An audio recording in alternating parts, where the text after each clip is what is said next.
अस्सलाम वालेकुम, कैसे हैं? उम्मीद करती हूँ आप सब खैरियत से होंगे। आज मैं बनाने लगी हूँ चरगा और बहुत ही क्विक और मज़ेदार सी रेसिपी है। उसके लिए जो इंग्रेडिएंट्स चाहिए होंगे वो मैं आपको बताती हूँ। उसके लिए हमें चाहिए लाल मिर्च पाउडर चाहिए, तंदूरी मसाला चाहिए, काली मिर्च पिसी हुई चाहिए, हमें मिक्स मसाला चाहिए, गरम मसाला जो होता है, हल्दी पाउडर और साथ में मैंने ले लिया था चाट मसाला। अब इन सब मसालों को जो मैं एक जार में डालकर ये स्पाइस तैयार करूँगी। सबसे पहले 2 चम्मच मैंने पिसी हुई काली मिर्च ले ली थी। ये तंदूरी मसाला ले लिया था 2 चम्मच। 1 चम्मच मैंने सुरख मिर्च पाउडर ले लिया था। 2 चम्मच मैंने लिया था चाट मसाला। 1 चम्मच मैंने नमक ले लिया और साथ में हल्दी पाउडर जो मैंने हाफ़ स्पून लिया था, क्योंकि ये देसी हल्दी है और ये ज़रा तेज़ होता है इसका कलर। साथ ही मैंने मिक्स गरम मसाला ले लिया था। जो तंदूरी मसाला है वो आपके मर्ज़ी है, आप ले या ना ले, लेकिन उससे ये है कि ये फ्लेवर्स आ जाते हैं। उसके बाद मैंने इसमें 2 टेबलस्पून जो ऑयल ऐड कर लिया था। आप कोई सा भी कुकिंग ऑयल ले सकते हैं। उसके बाद मैंने मेल्टेड बटर ले लिया था। 1 टेबलस्पून बटर ले लिया था। अगर आपके पास बटर है, अगर वो फ्रीज़र में था, तो आप उसको पहले मेल्ट करके ठंडा करके फिर इसमें ऐड करें। फिर साथ ही मैंने 2 टेबलस्पून जो हैं योगर्ट ले लिया था। बाद में मैंने इसमें योगर्ट थोड़ा और ऐड कर लिया, क्योंकि मुझे चरका में जो ग्रेवी होती है मसाला वो ज़्यादा अच्छा लगता है। फिर साथ ही मैंने इसमें 2 टेबलस्पून जो है गार्लिक और लहसुन पेस्ट, जो अच्छी तरह से पेस्ट बना के, वो मैंने इसमें ऐड कर लिया। फिर उसके बाद इसमें मैंने 1 1/2 जो है लाइम ले लिया था, वो इसका रस मैंने अच्छी तरह से इसमें निचोड़ लिया है। आपकी मर्ज़ी है, आप लेमन भी ले सकते हैं। ये मुझे इसलिए अच्छा लगता है कि इसमें सीड नहीं होते और इजीली आप इससे रस इसमें ऐड कर सकते हैं। अब साथ में ये स्पाइस हमारा रेडी हो गया है। इसमें मैंने फूड कलर नहीं ऐड किया, आपकी मर्ज़ी है, फूड कलर भी ऐड कर सकते हैं इसमें। फिर साथ ही मैंने दोनों चिकन्स को अच्छी तरह से कट्स लगा लिए, डीप कट लगाएं। अब ये बना हुआ जो पेस्ट है, इसको अच्छी तरह से मैं चिकन को लगा लूँगी और इसके जो कट्स लगाए हुए थे उनमें भी मैं फिल कर लूँगी। और चिकन के अंदर भी, अंदर तक आपने इसको जो पेस्ट है ना ये लगाना है। मैक्सिमम आपको इसको जो मैरिनेशन के लिए जो 1 घंटा या 2 घंटा आपने रखना है। अगर आपके पास टाइम नहीं है, आपने जल्दी बनाना है, तो मैक्सिमम आप 30 मिनट रख सकते हैं। उससे ये होगा कि जितनी देर ये मैरिनेशन रहेगी, इसमें टेस्ट भी ज़्यादा आता है और बहुत सॉफ्ट और जूसी सा ये चरगा रेडी होता है।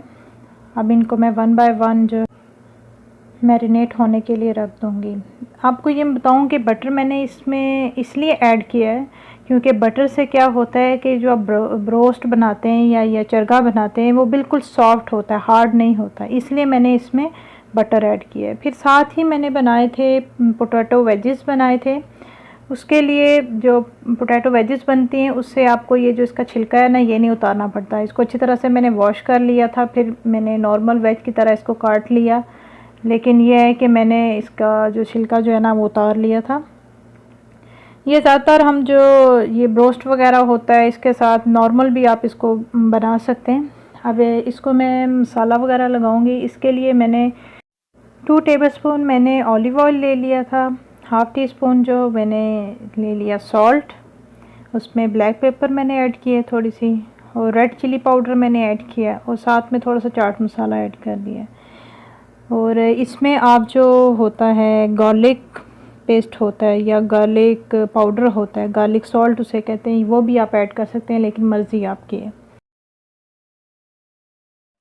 उसके बाद मैं इनको बेक करूंगी। मैंने बेकिंग ट्रे में इनको अच्छी तरह से स्प्रेड कर लिया। मैं इसमें कोई भी ऑयल की ग्रीसिंग नहीं करूंगी, क्योंकि इसमें ऑलरेडी मैंने ऑलिव ऑयल ऐड कर लिया था। इसको ट्रे में मैं स्प्रेड करके इसको बेक करने के लिए रख दूंगी ओवन में। इसको मैंने 15 मिनट के लिए रखा था। फिर उसके बाद मुझे गार्लिक पेस्ट बनानी थी, तो मैंने फ्रेश लहसुन को अच्छी तरह से छील लिया है। ये जो गार्लिक पेस्ट है, ये यहाँ पे सऊदी अरेबिया में ज़्यादातर ब्रोस्ट वगैरह के साथ मिलती है और बहुत मज़े की सॉस होती है, और आप इसको कबाब वगैरह के साथ, फ्राइज़ के साथ भी यूज़ कर सकते हैं। और गार्लिक सॉस के लिए मैंने इसमें 1 टेबलस्पून गार्लिक का पेस्ट ले लिया, हाफ़ टी स्पून मैंने शुगर ले लिया है। आप शुगर को इसका पाउडर भी यूज़ कर सकते हैं। और साथ ही मैंने पिसी हुई काली मिर्च ली है थोड़ी सी, और साथ ही मैंने 1 टेबलस्पून इसमें मायोनीज़ मिक्स कर लिया है, और इसमें मैंने ऐड कर लिया है योगर्ट। आप अपने हिसाब से, आपने कितनी बनानी है उस हिसाब से आप ये योगर्ट की क्वांटिटी रख सकते हैं, और बाकी चीज़ों को भी आप उस हिसाब से ऐड कर सकते हैं। अब इसको मैं अच्छी तरह से मिक्स कर लूँगी।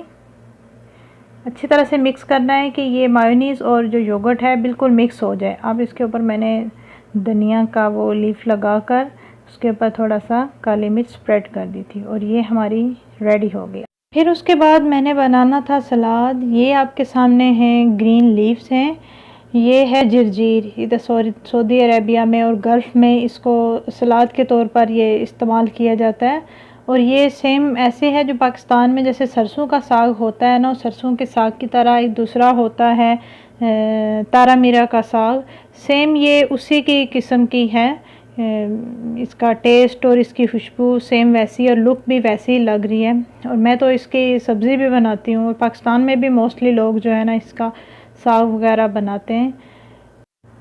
फिर साथ ही मैंने टमाटर को जो है ना क्यूब्स की शेप में मैंने कट कर लिया।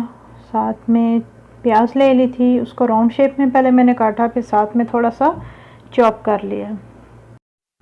फिर उसके बाद मैंने खीरा काट लिया, कटर में मैंने इसकी कटिंग की कि अच्छी सी लुक आ जाएगी, शेप भी आ जाएगी। ये कटर नून से ऑर्डर किया था, ये बहुत क्विक सा ये कटिंग हो गई है खीरे की। एक ज़माना था कि सलाद बनाने का बहुत शौक़ होता था, उसकी डेकोरेशन गार्निशिंग वगैरह। तो पाकिस्तान में ये होता था कि फ़ैमिलीज़ में किसी की दावत वगैरह होती थी, या ईद या कुछ ऐसा इवेंट होता था ना कि गैदरिंग होती थी, तो फिर हम जो है सलाद बनाने की ड्यूटी मेरी होती थी। अब इसके साथ ही मैंने इसके ऊपर नमक ऐड कर दिया। ये यहाँ पे जो है सैलड वगैरह में ये यूज़ करते हैं। फिर उसके बाद मैरिनेशन हो चुकी थी चरखे की, तो अब मैंने 1 बाय 1 2 थे, तो मैंने इनके लिए सेपरेट जो है ना वो बर्तन यूज़ किए। एक मैंने रख दिया क्योंकि मैंने देचके को जो पहले प्री हीट कर लिया, थोड़ा गर्म हो गया, फिर हल्का आंच पे रखा है। साथ ही मैंने इन दोनों में चिकन रख दिया। इसमें मैंने ऑयल की बिल्कुल भी ग्रीसिंग नहीं की, क्योंकि मैंने ऑलरेडी, आपने देखा होगा कि जब मैं इसका पेस्ट तैयार कर रही थी इसमें मैंने ऑयल और बटर भी ऐड कर लिया था, इसलिए आपको ग्रीसिंग करने की ज़रूरत नहीं है। 5 मिनट के बाद मैंने क्या किया कि इसकी साइड चेंज कर ली।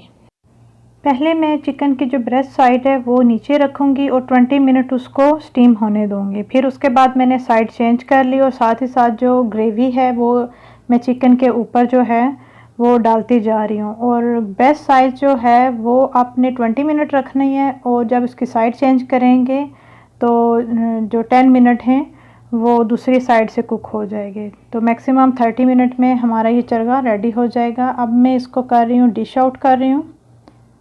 1 बाय 1 मैं इनको डिश आउट करूँगी, और जो इसकी ग्रेवी बच जाएगी ना देचकी के अंदर, वो भी मैं इसके ऊपर डाल दूँगी। ये हमारा चरगा हो गया है रेडी। बहुत मज़ेदार और क्विक सी रेसिपी है, और जूसी सा ही चरगा रेडी है। साथ ही मैं इसमें बेक्ड पोटैटो जो थे वो मैं साथ में रख लूँगी। अब ये रेसिपी हो गई है रेडी, और मज़ेदार सा चरगा है तैयार। इसको आप रोटी या नान के साथ भी सर्व कर सकते हैं। चरगे की फुल रेसिपी मैं डिस्क्रिप्शन बॉक्स में ऐड कर लूँगी, आज जिसको चाहिए वहाँ से आप वो चेक कर सकते हैं। अगर आपको ये वीडियो अच्छी लगे प्लीज़ लाइक, शेयर और सब्सक्राइब ज़रूर कीजिएगा, और सामने बेल आइकन जो आपको शो हो रहा है इसको आप प्रेस कर ले ताकि मेरी आने वाली नई वीडियो आपको शो हो सके। अपना ख्याल रखिएगा, तब तक के लिए अल्लाह हाफ़िज़।